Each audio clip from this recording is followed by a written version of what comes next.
Thank you, everybody, for coming to the entrepreneurship panel. We are with two wonderful guests today. We are with Harsha and Jason.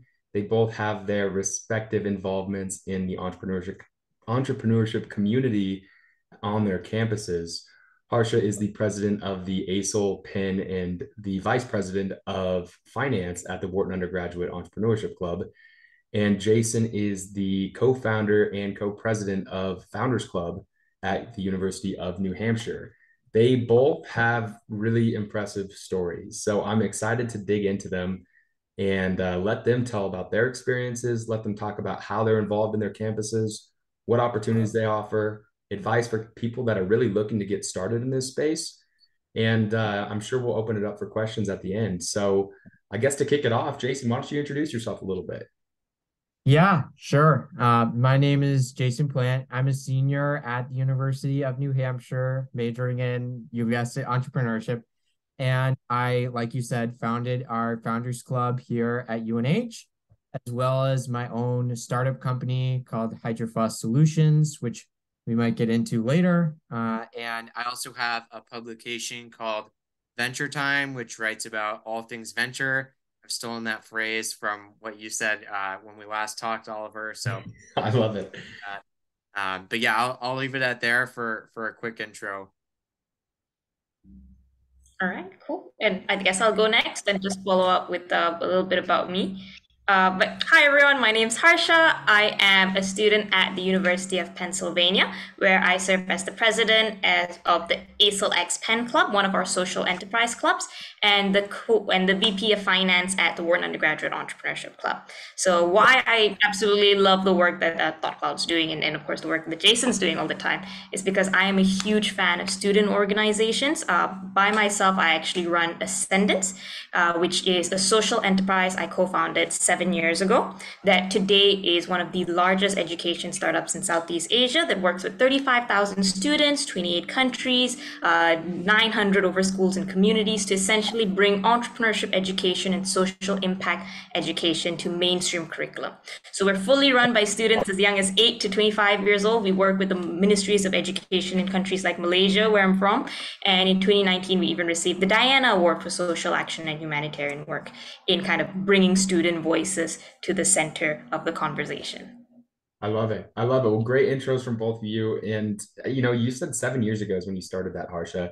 And I think that's a great segue to kind of kick this off because I'm curious how you both got passionate about this space initially. I think when you think about an entrepreneur, people think it's, just, oh, that person's an entrepreneur. And how did they get there? I don't know, but they are. So, how did you get started? And what gave you that courage to take your first steps? Jason, do you want to go first? Sure. Yeah, totally. So I guess what I'd say is the way I think about it, my entrepreneurial journey began when I was in high school, where fun fact, I spent all 4 years online before COVID made that commonplace.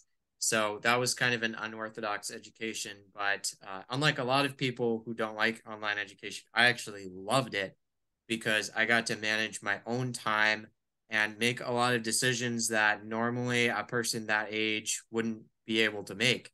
So I really loved that lifestyle. And while I was kind of looking for something as a career that matched that lifestyle, I also coincidentally took an entrepreneurship class that sparked a lot of interest in me, particularly in the area of social entrepreneurship. So fast forward a few years, I went to the University of New Hampshire for their incredible programs in entrepreneurship, most of which I've taken place in. And in sophomore year at University of New Hampshire, I entered my first entrepreneurship competition, which was their Social Venture Innovation Challenge with the company that I'm running today, which is called Hydrofos Solutions. And basically the idea around Hydrofos Solutions came from a biology class that I was taking. I learned about this phenomenon called eutrophication, where too many nutrients get into bodies of water. It's typically either phosphorus or nitrogen, and it will either come from runoff or from wastewater treatment plants. And so what I set out to do was to find a circular economy solution for eutrophication, because my logic was, okay, these nutrients, they must be somewhat valuable, but in this setting, they're causing damage. So if we could find a way to remove them and then repurpose them to make a profit, that would be a cool idea. I didn't know if it was scientifically possible, but I kind of set out to explore that. Composed a team initially of 5 people. We now added a 6th, finally got an environmental engineer who we needed all along. But essentially, the idea for the company is a circular economy solution where we install filtration technology into wastewater treatment plants. We extract phosphorus from the water, so it cleans the water. It helps wastewater treatment plants with regulation. And after we extract that phosphorus, we sell it to fertilizer companies, where those companies currently are struggling with a phosphorus shortage, which is driving up fertilizer prices. And because the fertilizer prices are going up, so too are food prices. So anyway, the idea did very well in the competition. So we that's, I think, the pivotal moment where we gained the confidence to pursue it as a real business.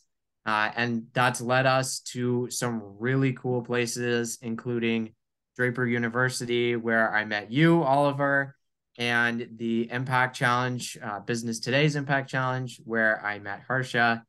And fast forward to today, we've raised about $80,000 in non-dilutive funding just from those undergraduate entrepreneurship competitions. And still working on hydrophos. We're in research and development stage. So we're figuring out what chemical compositions are ideal to have the most efficient and cost-effective process for extracting that phosphorus and, of course, making it usable in fertilizer. But that's a little bit about kind of the journey and where I'm at right now. And I'd love to hear about Harsha's journey. I'm so sorry. I'm just always so inspired by the work that Hydrophos is doing and Jason's doing, and the way that they've gone about doing the work. Like, you have to meet his whole team. They're all crazy smart and like super intelligent. So like, give me a second to recover. But essentially, like, for me, my entrepreneurial journey started when I was about 11. Not because I wanted to be an entrepreneur. I couldn't even pronounce the word. But it started for me because my mom, I'm from Malaysia, by the way, country out in Southeast Asia. And my mom was a single mother who was working this full-time corporate job, and one day decided that she wanted to be an entrepreneur. So she quit her job, had 2 kids and 2 parents at home to support, and essentially went from high-flying corporate life to building the business from scratch. And she went from one place to another to figure out how could she actually do that? Where could she actually get started? And she stumbled upon this social business incubator in Malaysia called ET Ideas. And she used to bring me along for their events and their talks and their programming almost every other day, just because there was no one to babysit at home. And when I was there, in a sense, imagine being 11 and you're thrown into this amazing room of entrepreneurs, some of them $1 million entrepreneurs, some of them just starting out, many of them doing things that contributed back to the community, yet all of them doing things that they really love, things that they were passionate about. And for me, that was kind of the triple threat. You made impact, you made good income, and at the same time, you did something you loved.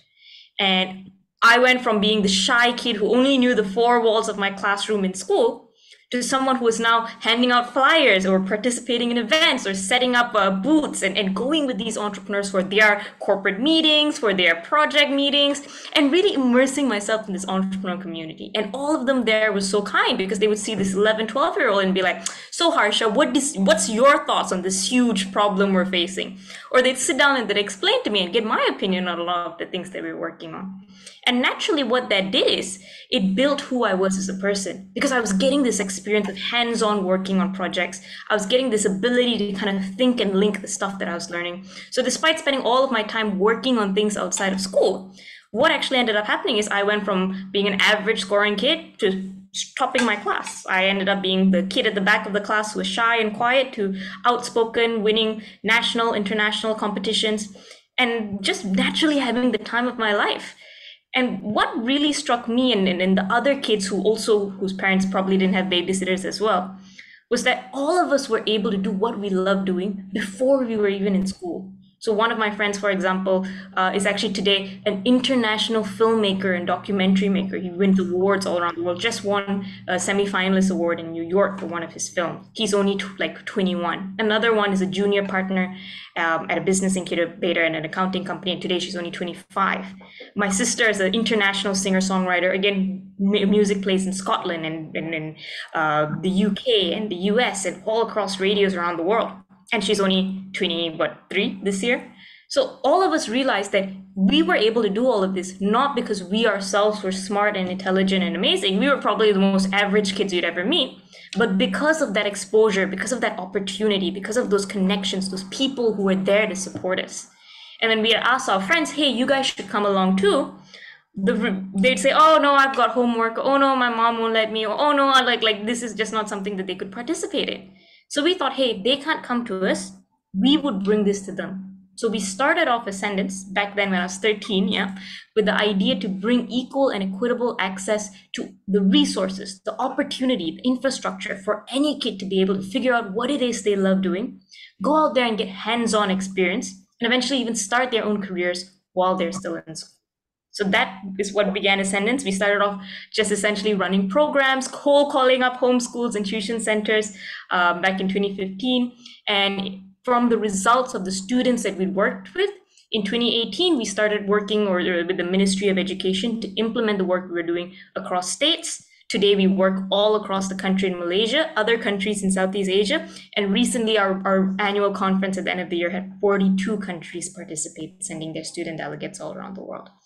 As I said, in 2019, received the Diana Award for Social Action and Humanitarian Work. And it also enabled me to travel across Southeast Asia, where I saw other problems in the community, one being the business community itself, which I saw many of them completely lack the digital tools that they needed to thrive. And it was very fascinating for me at that point of time because I saw that 70% of all business owners in Southeast Asia didn't even have a simple web presence. And I could only imagine that the digital divide would just continue to keep growing and growing as we keep progressing in things like the metaverse, NFTs, and so on. And that's where I started my second startup, startmyname.com, that essentially helps all of these offline businesses in Southeast Asia to take the first step online, cross the digital divide through fast, simple, template-based websites and solutions. And we launched that a little over a year ago. And today we have over 400 clients. We've generated about 20K in revenue, and we're building about 30 different community partnerships. All of this led me to the University of Pennsylvania because when I finished high school, also in 2019, it was a very exciting year. One of the questions that I had is, what do I do now? Like most students finishing high school would. And one of the things that I was really passionate about was bringing these two startups that I had to the global stage and really making sure that they had global impact. So at the same time, I didn't want to have a traditional college education because I was like, I really want to focus my time on working on these. So I essentially wrote in, found applications, and the University of Pennsylvania actually offered a program that was kind of like a hybrid program prior to the pandemic, so online learning as well, where you could spend half the time on campus and half the time anywhere in the world actually working on your venture. So I applied for that, got into the University of Pennsylvania, and naturally, I think I gravitated to the Wharton Undergraduate Entrepreneurship Club that does foster that community of entrepreneurs at Penn, and also started the ASLX Penn Club to essentially bring social entrepreneurship into the conversation as well. And that's my origin story. Wow. Well, one thing that I really find neat about both of your stories is that it is a journey. It's not just a one-step solution. You had an idea that came to your head and boom, it came to life. And I think that's one thing that getting into this space early on is confusing maybe to some, that, it's not an overnight process. It's not an all uphill trajectory. There's ups, there's downs. And, what you both said is you found people that could help you fulfill that passion and really scratch that curiosity more. I'd love to hear you talk on that, the importance of that, and sort of how your clubs allow you to further dig into that passion, dig into that path, and really, fine tune your trajectory as an entrepreneur. Harsha, you want to start this time? Just because I made you start the earlier two times. This is revenge. But yeah, essentially for me, coming to Penn was already a huge, I would say, like break to my perception of the world. Because I grew up in Southeast Asia, our entrepreneurship community is very, or at least at the scale that I was at, was very small business driven. So you work hard, you make it or you break it in a sense. So we don't really think too much about things like venture funding and so on. So you can imagine going to a school like that's home to like the Wharton school. It's a completely different ball game that I was just so blown away by when I got there. So where do you learn these kind of things? Where do you actually get started thinking about entrepreneurship, learning it in a context that is wholly different from what I've known my whole life? And for me, that's why I was so drawn to the Wharton Undergraduate Entrepreneurship Club, because it gave me essentially this safe space that, despite its name, was open to students all across the University of Pennsylvania. And it gave me a space to meet other entrepreneurs who were my age, who were figuring out these questions and who had some successes in these areas.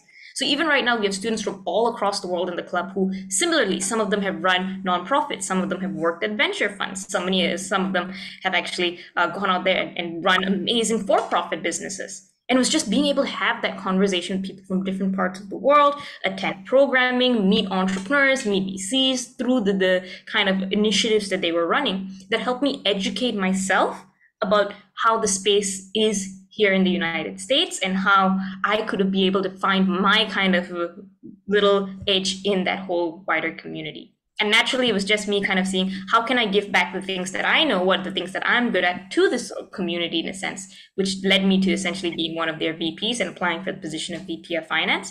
And why I love that position specifically, because despite its name, it's about making connections with people who want to fund student startups, who want to get involved in the student community.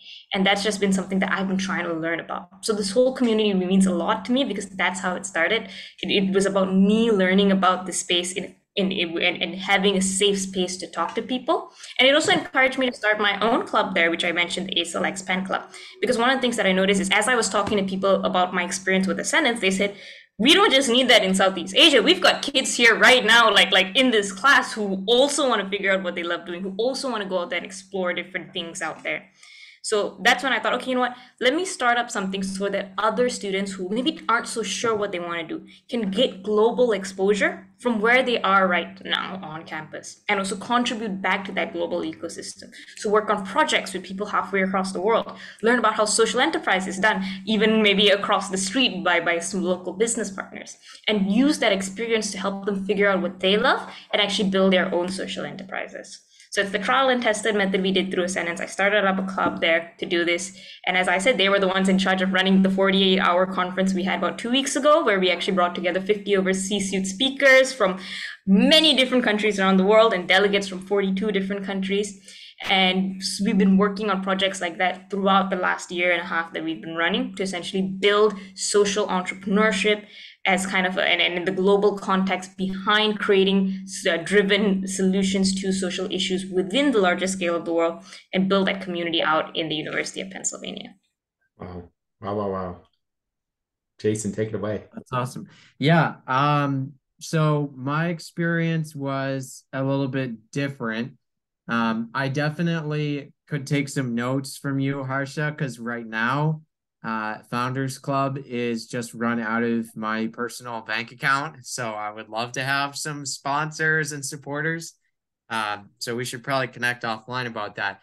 But essentially, when myself and my co-founder of the group, his name is Eric Sharla, when we created Founders Club, it was because we realized that there was no kind of central piece that directly brought together the many student entrepreneurs across our campus to collaborate, talk about business problems, and learn from each other's interdisciplinary perspectives.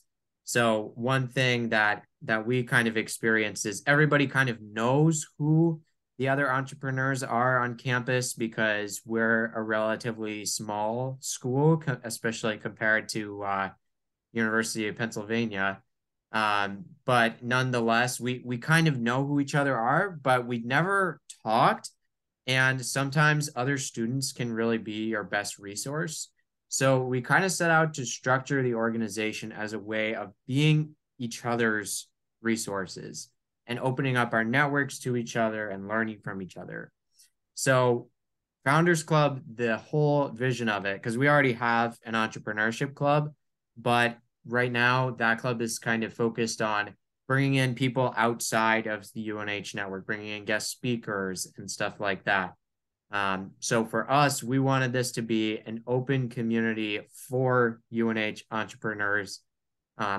So some of the things that we do, we have business roundtables where we go around the room discussing our big business problems that we face with our startups, and the rest of the room kind of gives us advice and feedback based on their own experiences and from their own, interdisciplinary expertise, which is really nice. Inadvertently kind of succeeded in making a group that has a lot of diversity of perspectives and expertise.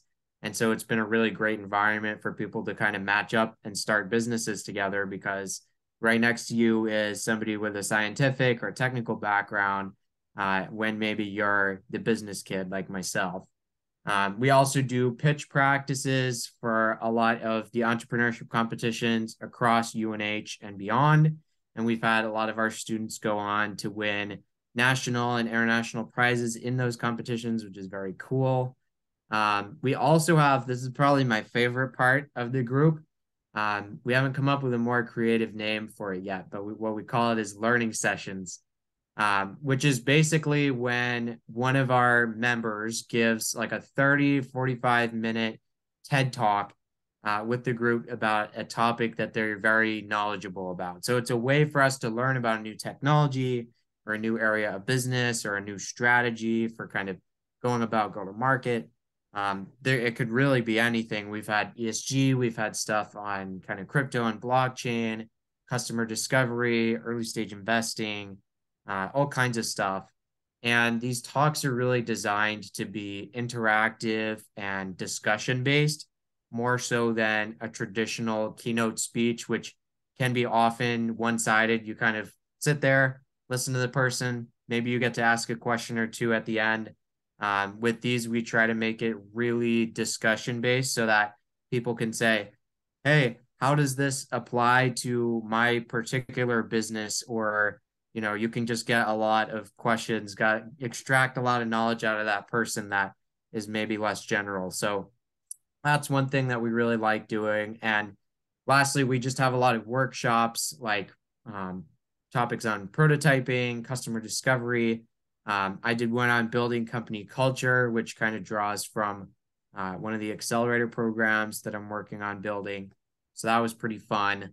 And I came into the whole experience starting Founders Club kind of expecting for nobody to show up and for it to be really, really hard to get people engaged, to give up their precious time in recognition of the value that we were trying to provide.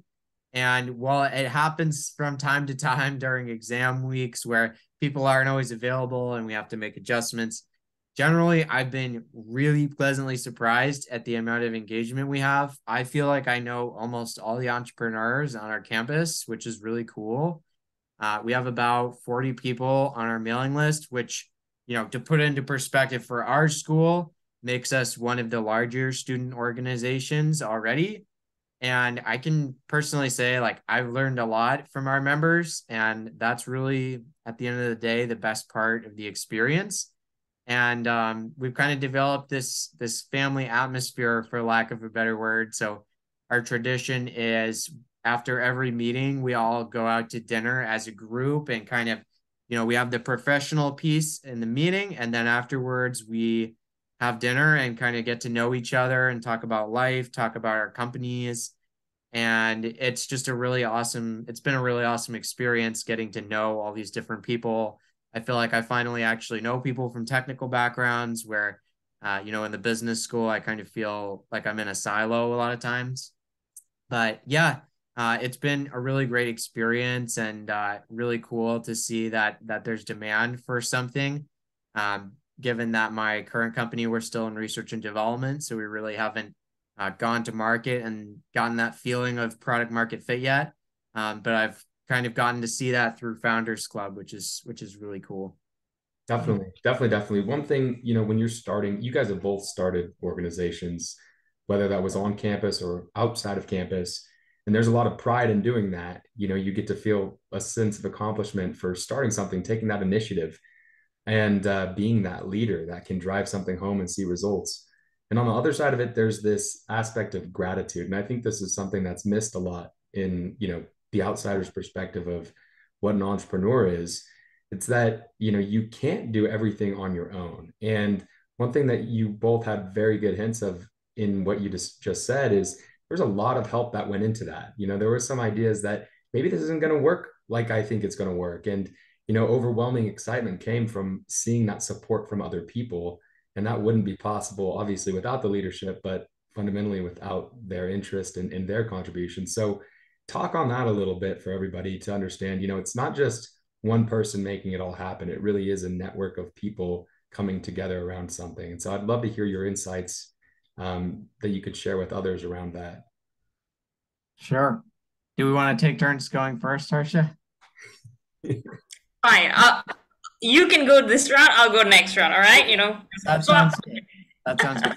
Yeah. So in terms of the team effort, it's a really fun story how Founders Club kind of got started. So it was out of the 3DS program, 3-day startup. They do, as it sounds, a 3-day event at colleges all around the country, and you kind of get a mini version of the whole ideation and pitching your company and doing the research.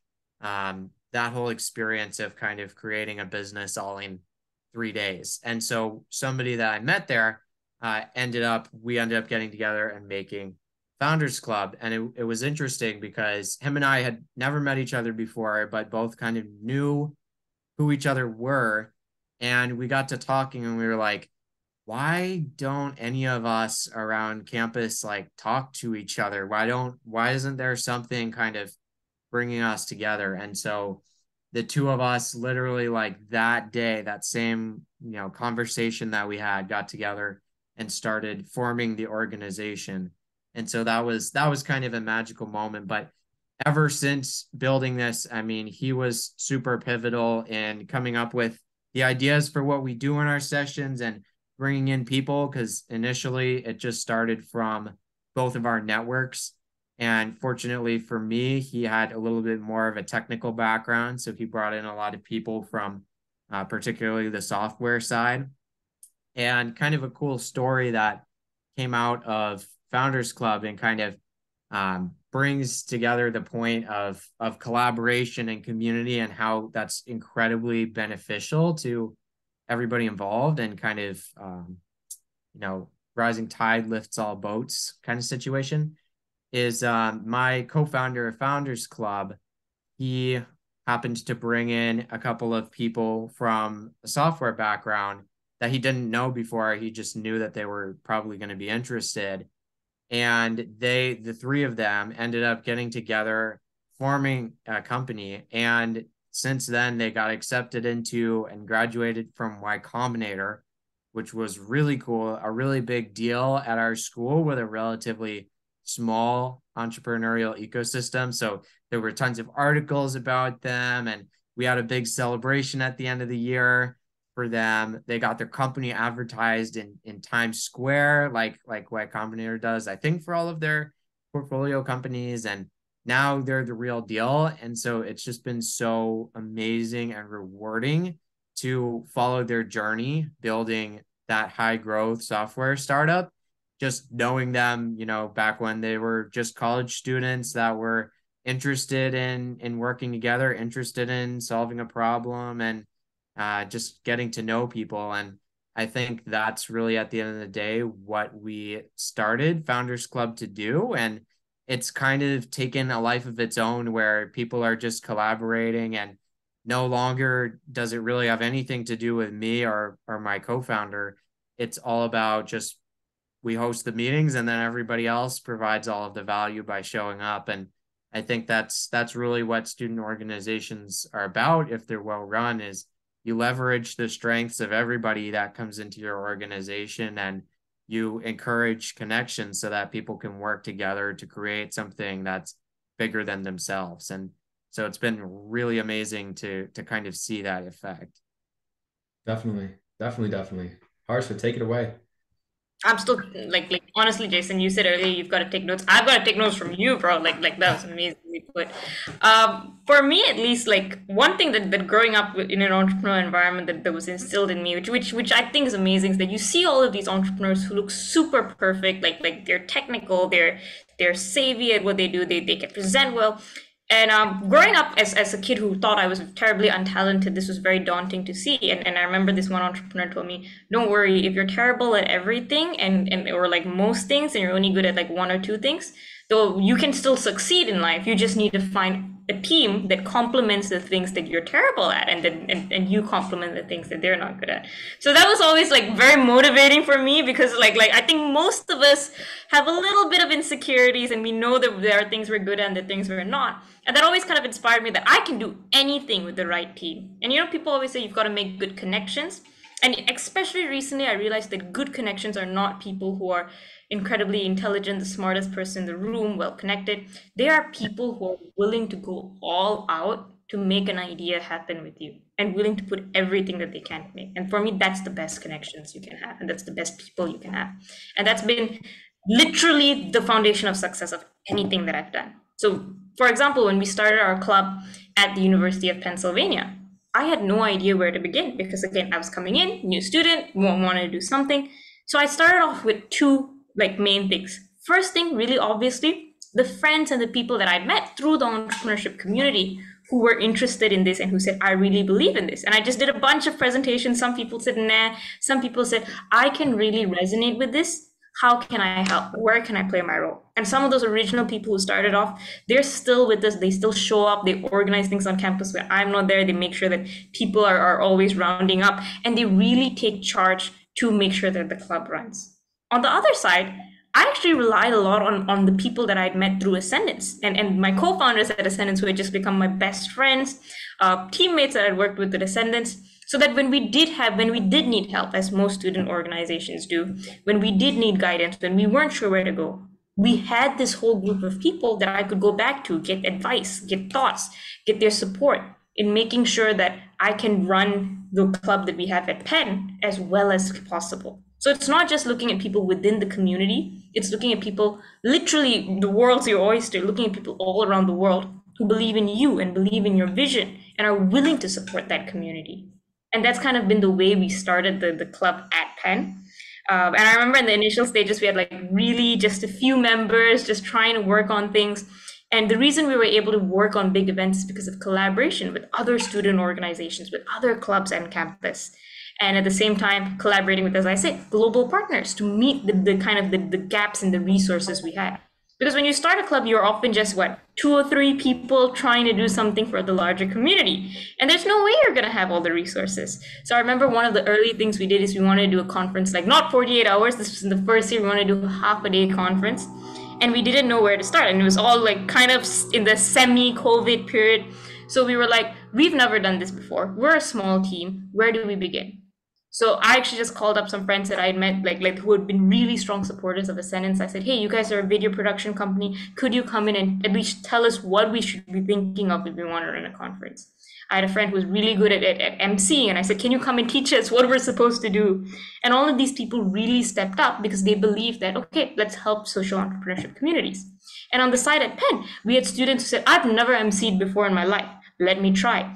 Or, hey, you know what? I think that I've never reached out to a speaker before, but I know this person. Let me at least try to connect them. Let me at least try to do this. So it's not about meeting crazy talented people. It's meeting people who are willing to go all out. And that's been what's helped us build that community. Even when I look at the Wharton Undergraduate Entrepreneurship Club, the members that have actually stayed and helped us grow in the club and the whole executive board, we have an amazing exec board. All the thing that sets us apart, I feel, from most clubs is just everyone's passion to seeing the community grow. So it's not just I'm in finance, you're in marketing, you handle this, I handle that. It's we have this event together. Do you need me to step in? Or we have this project together. Where can I help out on? And I think that that's really just in that spirit of collaboration, of making sure that you go all out. Totally. Before we get into this next question, I want to open it up to the audience. If anyone has any questions, shoot them in the chat. and we'll start working down the list. So if anything's come to your mind or anything does come to your mind, don't hesitate to write that up. But to kind of get into this next question, for people that are getting started, you guys have been full of great advice in terms of tips and tools they need to succeed. But it's, still daunting to know that there's a lot that needs to be tackled. So what main advice would you give to somebody that is young, or not young per se, but new to this space, and how they have that interest to want to involve themselves, start a venture of their own, perhaps? I promised I'd go first, right? So You now I've did. got to yeah, okay. Gosh, I have the hard one. Okay, but yeah. I'm not a fan of giving advice, but I can say what worked for me. For me, three main things. Number one, have a goal. You have to know what is this you want to do. It could be something completely unrealistic for where you are right now, but you have to have something to shoot for. If not, it's easy to do everything and get lost in that, but you've always got to be asking, how does this relate back to the goal and how do I bring that up? Number two, if you have no idea what your goal is, if you have no idea where to get started, there are so many people who are already doing amazing things.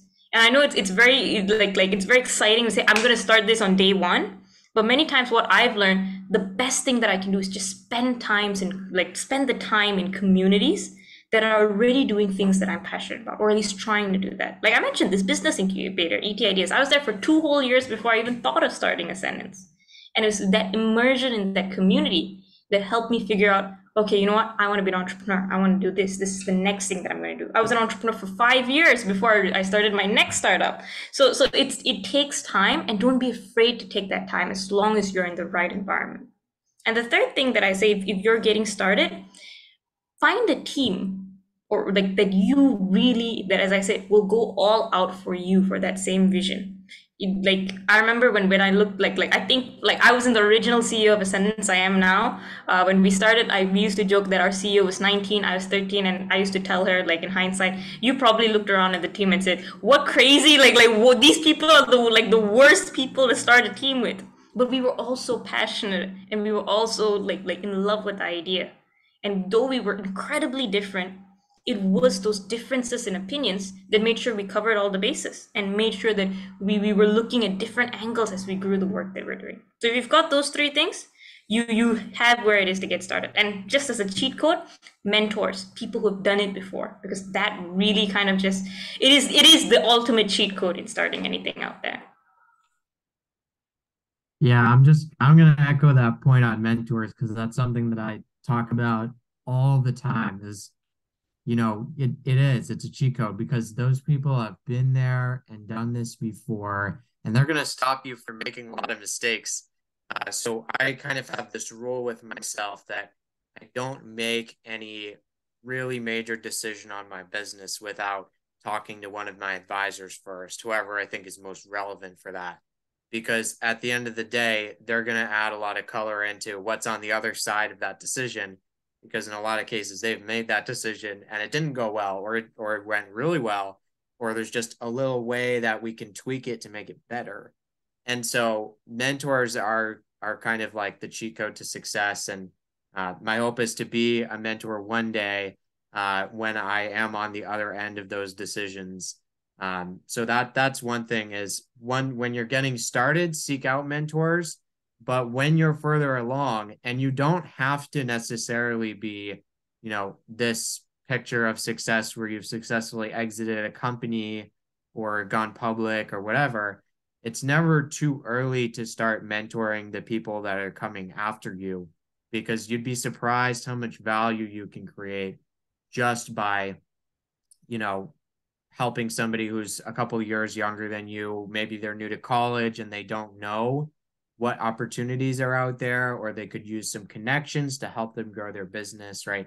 There's never too early of a time to start mentoring. And a lot of times mentoring teaches you even more because it's like, hey, I've never thought of that problem before. Let me get back to you. And so you end up doing a bunch of research, or you end up kind of thinking a lot about different problems or different situations.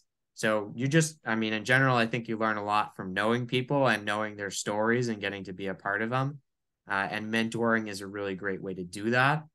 Some other things that Harsha didn't steal from me as talking points, not steal, but stuff that I really like to talk about. This is probably cliche, but I'm gonna say don't be afraid to fail. I think that that's the one thing that mostly keeps people from doing entrepreneurship is, oh, but what happens if my company goes out of business? Then I'm gonna look like this failure. My personal take is I don't believe in failure because at the end of the day, you've always gained something from the experience. And one of my great mentors, probably the first great mentor that I had, he told me, you've only truly failed if you haven't learned anything. And so ever since he said that, that's been my entire approach to starting a business is even if Hydrofoss is a spectacular failure, even if everything else I pursue is a spectacular failure, I'm going to be wiser than the people who didn't try. And that's going to be my advantage going into it the next time is that I will know a little bit more about what I'm doing because I know what doesn't work. And I know a little bit about what does work. And so just not being afraid to fail, because ultimately, if you make the decision to take that leap to be an entrepreneur, you're launching yourself into this high growth, incredible learning experience that you would not have any other way. And so just appreciate that for what it is, especially when things get really, really difficult. That's kind of how I keep myself sane when things are not going well with my business, is just saying, I'm learning a lot from being challenged right now. And if everything falls apart, I'll still walk away with a lot of useful knowledge that I can use to help others, provide value, to start another business, et cetera, et cetera. And the last point that I'll touch on, because I think Harsha brought up a great point about goals. In my opinion, there are some things that shouldn't be your goal. And one of those is do not start a business to get rich, because that's honestly not going to get you anywhere. If you look at a lot of the people that are really successful, my observation is that they looked at the customer need and they just really drilled down on how can I help this particular person or ideally group of people. And so I, from a more technical perspective, I would say something that was said at the 3DS program, and that's fall in love with the customer, not the idea. So the other thing too about, and it kind of comes in with the failure point, is people will be feeling like they failed if they see, oh, my idea is not working as it is. But in reality, no idea works exactly the way that it was initially designed. You're always going to have to pivot, and that's part of the learning process. And being able to pivot is an important skill if you want the business to succeed. We've already went through a ton of pivots just to get to the really early point that we're at right now. So that's another thing that I would kind of bring in is, you're not starting a business to make money. You're starting a business to solve a really compelling problem for a group of people that need that problem solved. And so whatever is going to solve that problem really well, and you have to design your business model right so that you can make money and scale your impact. But ultimately, at the end of the day, whatever is going to solve that problem, that's what you should be chasing if you want to be a good entrepreneur, whatever that means. But that's kind of the two things that I would add that Harsha didn't already touch on. I love it. I love it. Well, we've got a couple questions here. I'm going to group them up together because we're touching into our time limit. But the first question is, where do you see yourself in 10 years? And we can couple that with if there's anything you could change about your entrepreneurial experience or work experience in the past couple of years or since the beginning, what would that be? So where do you see yourself in 10 years, and what would you like to change if you could change something? Great question. Is it my turn? Yeah, your turn. I went first earlier. You go. Okay, great. Okay. Well, for starters, I'll say if I could change one thing, um, probably a lot of people say this, but I would say I would get started earlier, because I look at people like Harsha and I'm jealous because ultimately at the end of the day, kind of like what I was talking about earlier, before I got really into this field and the concept of it, I was a very risk averse person. And so I was afraid of what would happen on the other end if I didn't succeed. And so I didn't get started until I felt really confident that there was something there. And also when I realized that, it doesn't matter if the business succeeds, you're still going to get a lot out of the experience. So that would be one thing that I would kind of change about, the journey itself. Other than that, I think I've been really blessed with a lot of opportunities to get there and, fortunate to have some, early successes. And then where do I see myself in 10 years? That's a great question.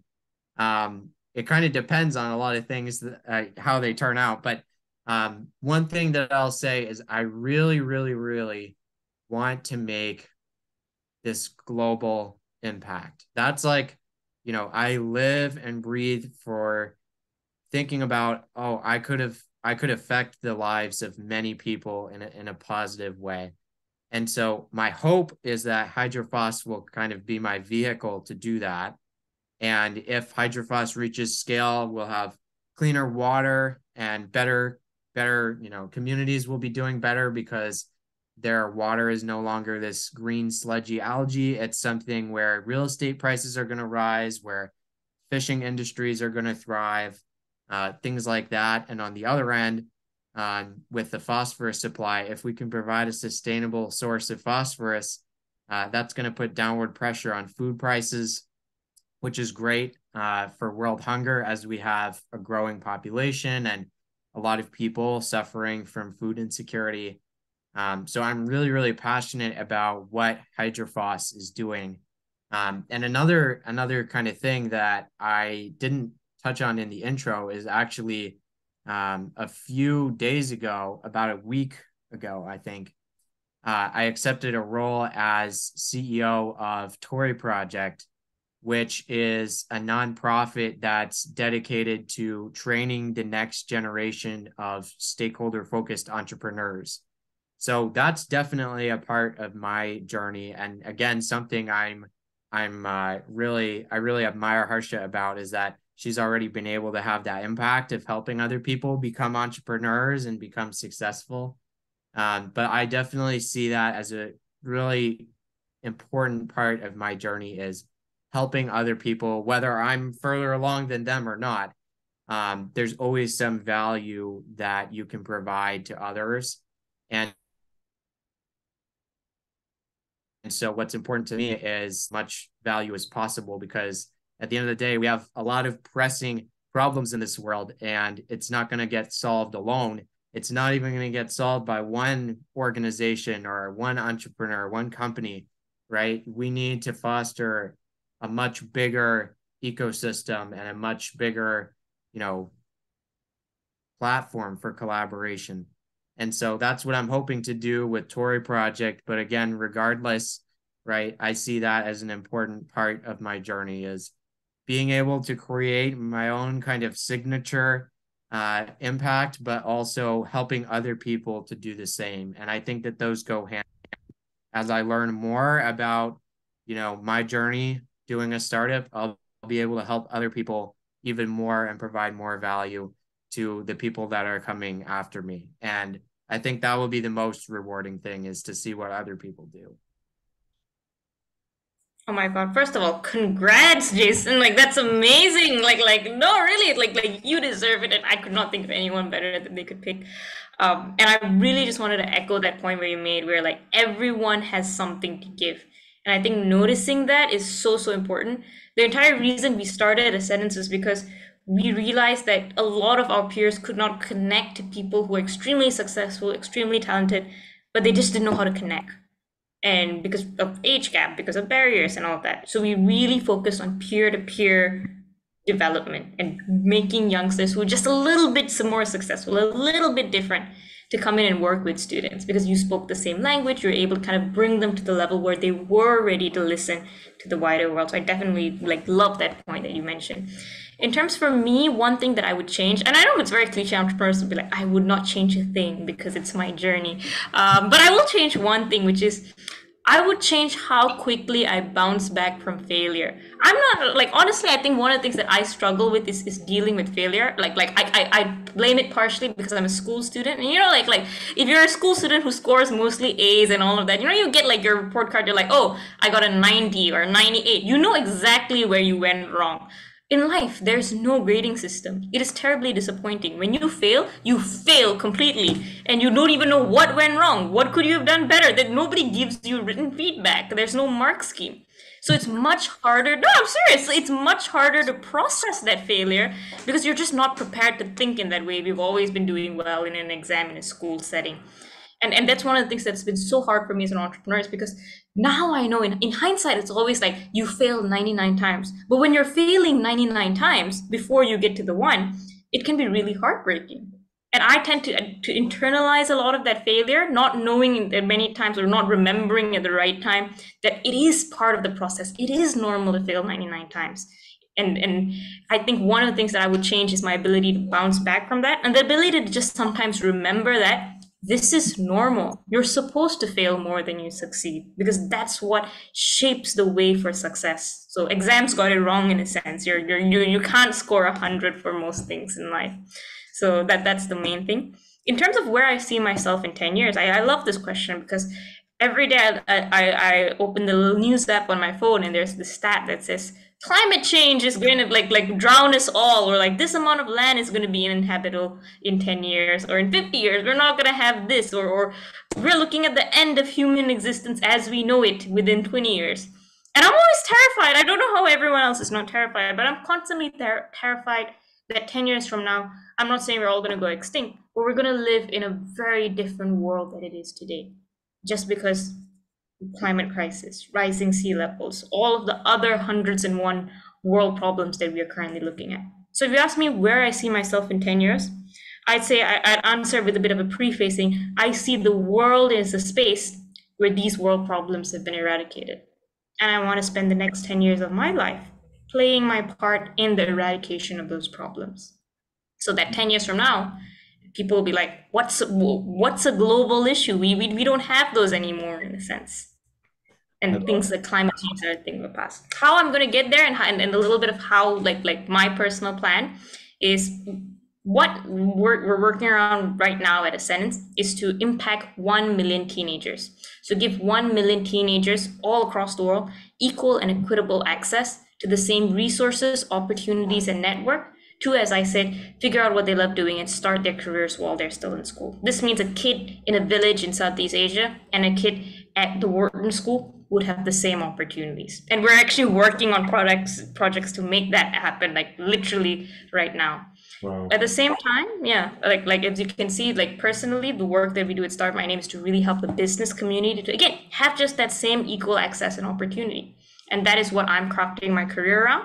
And I want to continue doing that. So if any of you are passionate about these problems, whether it's solving global issues or helping youth, please do reach out. And we'd love to see how we can collaborate so that we all have a better world in 10 years.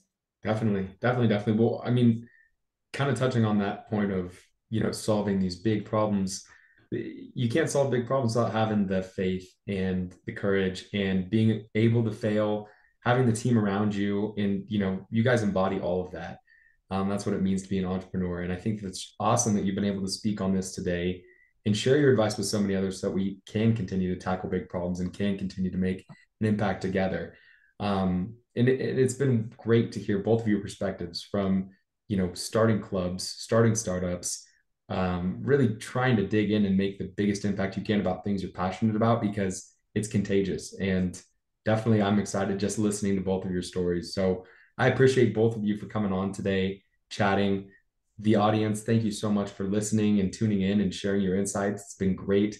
And I know we'll have to get another one of these together and chat on some more details and continue to dig in and share the message for others. So again, thank you so much. And any last words from either of you? I'll just say thank you, Oliver, you're always such a thoughtful moderator and a very good listener. And I'm sure that that serves you really well in many other areas of life. But I'm very grateful for you to having us here to kind of share our voices. And like Harsha said, hopefully this can be an opportunity for more people to kind of come together and collaborate, which I think is kind of really the point of everything that we're trying to do. Yeah, and echoing that, I think thank you to everyone who's watching as well. There's so many things that need to happen in the next couple of years that I think a lot of students are passionate about making happen. But our stories are only meaningful when there's people there to listen to it. And I'm so grateful for all of you for actually taking the time to listen to these stories. And I do really look forward to working together as well.